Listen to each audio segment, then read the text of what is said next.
ಅನು, ನಿಂಗೆ ಸರ್ ಬದಲು ನಾನು ಬೊಕ್ಕೆ ಕೊಟ್ರೆ ಓಕೆ ಅಲ್ಲ? Yes ma'am. All the best. ಚೆನ್ನಾಗಿ ಕೆಲಸ ಮಾಡು.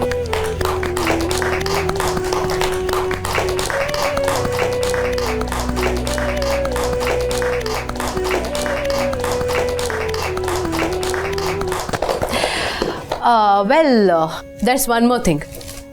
FM? ಹಾಂ ma'am.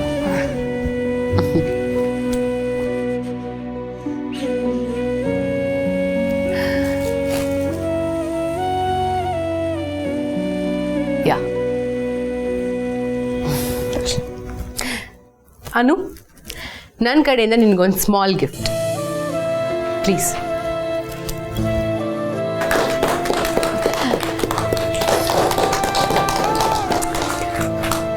All right. So gift ಏನು ಅಂತ ನೋಡ್ಬೇಕಲ್ವಾ Anu? I show it you as well. Anu,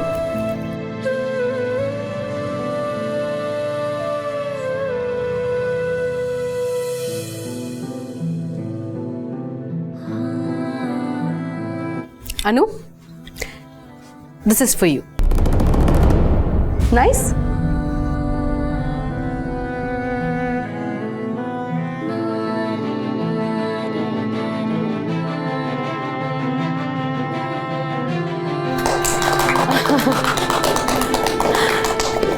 You know,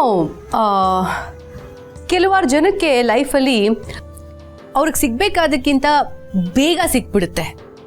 for example, ಈಗ ನಿಮಗೆ ಈ ಕೆಲಸ ಸಿಕ್ಕಿದಾಗೆ ಆ್ಯಂಡ್ ಈಗ ಪ್ರಮೋಷನ್ ಸಿಗ್ತಾ ಇರೋ ಹಾಗೆ. ಸೊ ಇನ್ನು ಮುಂದೇನಾದರೂ ನೀನು ಟೈಮ್ ಆ್ಯಂಡ್ ಡಿಸಿಪ್ಲಿನ್ ಈ ಎರಡಕ್ಕೂ ರೆಸ್ಪೆಕ್ಟ್ ಕೊಡಲಿ ಅಂತ ಈ ಗಿಫ್ಟ್. All the best.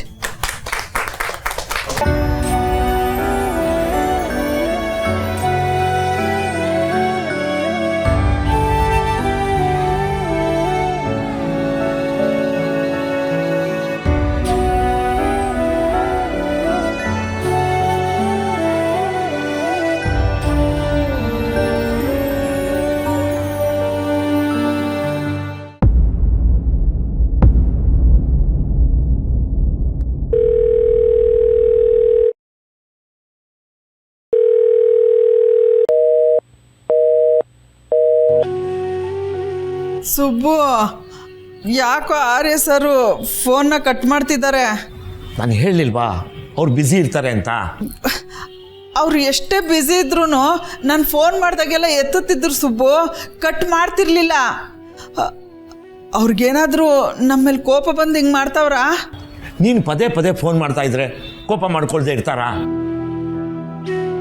ಅಲ್ಲ ಸುಬ್ಬು, ಅನು ಮೇಲೆ ಏನಾದರೂ ಕೋಪ ಮಾಡಿಕೊಂಡು ಅವಳನ್ನ ಬೇರೆ ಊರಿಗೆ ಕಳಿಸ್ತಾ ಇದ್ದಾರಾ ಅಂತ ಭಯ ಆಗ್ತಿದೆ. ನೀನು ಏನೇನೋ ಮಾತಾಡಬೇಡ ಕಣೆ. ಹಾಗೇನಾದರೂ ಇದ್ದಿದ್ರೆ ಪ್ರಮೋಷನ್ ಕೊಡ್ತಾ ಇದ್ರಾ? ನೋಡು, ನಮ್ಮ ಅನು ಯಾವತ್ತೂ ಸುಳ್ಳು ಹೇಳೋಳಲ್ಲ. ಇದ್ದಿದ್ದನ್ನ ಇದ್ದಾಗ ಹೇಳ್ಬಿಡ್ತಾಳೆ. ಸುಬ್ಬು, ಯಾವಾಗಲೂ ನನಗೆ ಟೆನ್ಷನ್ ಆಗಬೇಡ ಅಂತ ಹೇಳ್ತೀಯ, ಈಗ ನೀನೇ ಟೆನ್ಷನ್ ಮಾಡ್ಕೊಂಡು ಕೂತಿದ್ಯಲ್ಲ. ಆಗದೆ ಇರುತ್ತಾ?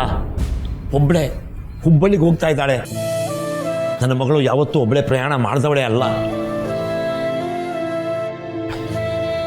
ಅವಳಿಗೇನೇನು ಬೇಕು ಎಲ್ಲ ಮನೇಲಿದೆಯಾ? ಇದೇನು ಸುಬ್ಬು ಹಿಂಗೆ ಮಾತಾಡ್ತಿದ್ಯಾ? ಅಲ್ಲ, ಅವಳನ್ನೇನು ಮದುವೆ ಮಾಡಿ ಕಳಿಸ್ತಾ ಇದ್ದೀವ? ಏನಿಲ್ಲ ಏನಿದೆ ನೋಡ್ಕೊಂಡು ಕೊಟ್ಟು ಕಳ್ಸೋಕ್ಕೆ. ಸುಬ್ಬು, ನೀನು ಹಿಂಗೆ ಕೂತ್ಕೋಬೇಡ, ನನ್ನ ಕೈ ಕಾಲು ಓಡಲ್ಲ. ತಗೋ, ಅಂಗಡಿಗೆ ಫೋನ್ ಮಾಡಿ ಹೇಳು ಬರೋಕ್ಕಾಗಲ್ಲ ಅಂತ. ತಗೋ, ಹಂಗೆ ಆ ಕಿಟ್ ಬ್ಯಾಗ್ನು ತೆಗಿ. ಹೋದ ಸರಿ ಊರಿಗೆ ಹೋಗಿದ್ದಾಗ ಹ್ಯಾಂಡ್ಲು ಕಿತ್ತೋಗೈತೆ, ರಿಪೇರಿ ಮಾಡಿಸ್ಕೊಂಬರ್ಬೇಕು. ಸುಬ್ಬು,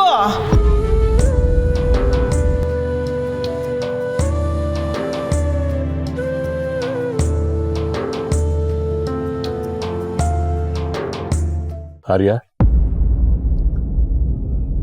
ಅವಳು ಹೊರಟಿದ್ದಾಳೆ. ವಿಶ್ ಮಾಡದೆ ಇಲ್ಯಾಕೆ ಬಂದು ನಿಂತಿದ್ಯಾ? ವಿಶ್ ಮಾಡಿದೆ. ನಿನಗೆ ಕೊಟ್ಟಿದ್ದ ಬೊಕೆನ ಆ ಮೀರಾಗಿ ವಾಪಸ್ ಕೊಟ್ಟಿಯಲ್ಲ, ಅದಾ?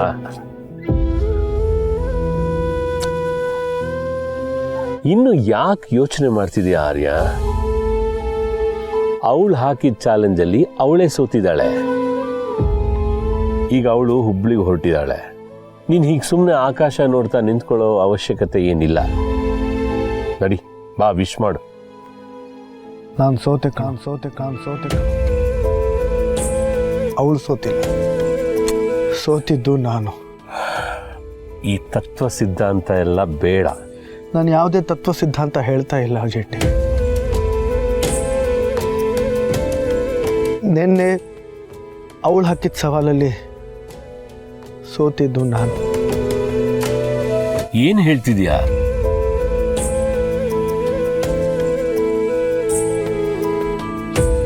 ನಿನ್ನೆ ಅಮ್ಮನ ಮನಸ್ಸಿಗೆ ಬೇಜಾರಾಗಬಾರ್ದು ಅಂತ ನಾನು ದೇವಸ್ಥಾನಕ್ಕೆ ಹೋದೆ. ಅದಕ್ಕೇನಂತೆ? ಅಲ್ಲಿ ಅನು ಅವಳ ತಂದೆ ತಾಯಿ ಜೊತೆಲಿ ಬಂದಿದ್ಲು. ಏನು ಹೇಳ್ತಿದ್ಯೋ ನೀನು? ನೀನು ಅಲ್ಲಿ ಹೋಗೋದು ಅವಳಿಗೆ ಹೇಗೆ ಗೊತ್ತಾಯ್ತು? ಯಾರು ಈ ವಿಷಯನ ಬಿಟ್ಕೊಟ್ರು? ಬಿಟ್ಕೊಡೋದಕ್ಕೆ ಸಾಧ್ಯ ಇಲ್ಲ ಝಂಡೆ, ಯಾರಿಂದಾನು ಬಿಟ್ಕೊಡೋದಕ್ಕೆ ಸಾಧ್ಯ ಇಲ್ಲ. ಕೊನೆ ಕ್ಷಣದವರೆಗೂ ನಾನು ಆ ದೇವಸ್ಥಾನಕ್ಕೆ ಹೋಗ್ತೀನಂತ ನನಗೂ ಸಹ ಗೊತ್ತಿರಲಿಲ್ಲ. ಇದು ಹೇಗೆ ಸಾಧ್ಯ? ಏನು ಹೇಳ್ತಿದ್ಯಾ ನೀನು? ಇದು ಹೇಗೆ ಸಾಧ್ಯ ಝಂಡೆ? ನನ್ನ ಪ್ರಕಾರ ಯಾರೋ ಹೇಳಿರ್ಬೋದು ಆರ್ಯ. ಸಾಧ್ಯನೇ ಇಲ್ಲ ಝಂಡೆ, ಸಾಧ್ಯನೇ ಇಲ್ಲ. ನಾನು ಎಲ್ಲಿಗೆ ಹೋಗ್ತೀನಿ, ಎಷ್ಟೊತ್ತಿಗೆ ಬರ್ತೀನಿ ಅಂತ ನಿಖರವಾಗಿ ಗೊತ್ತಿರೋ ನಿನಗೂ ಸಹ ನಾನು ದೇವಸ್ಥಾನಕ್ಕೆ ಹೋಗ್ತೀನಿ ಅಂತ ಗೊತ್ತಿರಲಿಲ್ಲ. ಇನ್ನು ಅವಳಿಗೆ ಗೊತ್ತಿರೋದಕ್ಕೆ ಹೇಗೆ ಸಾಧ್ಯ? ನನಗೆ ಅವಳ ಮೇಲೆ ಸಂಪೂರ್ಣವಾದ ನಂಬಿಕೆ ಇದೆ ಝಂಡೆ. ನನ್ನನ್ನು ಅವಳು ಭೇಟಿ ಮಾಡಬಾರ್ದು ಅಂತ ನಿನ್ನೆ ಅವಳು ಆಫೀಸ್ಗೂ ಸಹ ಬಂದಿಲ್ಲ. ಇನ್ನು ಅಷ್ಟು ದೂರ ಅವಳ ಅಪ್ಪ ಅಮ್ಮನ ಜೊತೆಯಲ್ಲಿ ದೇವಸ್ಥಾನಕ್ಕೆ ಬರೋದಂದರೆ ನನಗೆ ನಂಬೋಕೆ ಆಗ್ತಿಲ್ಲ ಝಂಡೆ. 24 ಗಂಟೆ ಮುಗಿಯೋಷ್ಟರಲ್ಲಿ ನಾನು ಅವಳನ್ನ ನೋಡಿದೆ ಝಂಡೆ.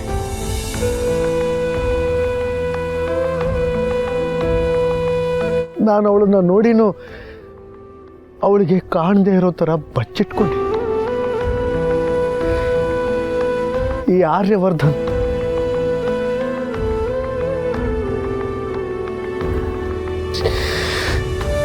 ಅವಳಿಗೆ ಎದುರಿಗೆ ಹೋಗಲಿಲ್ಲ.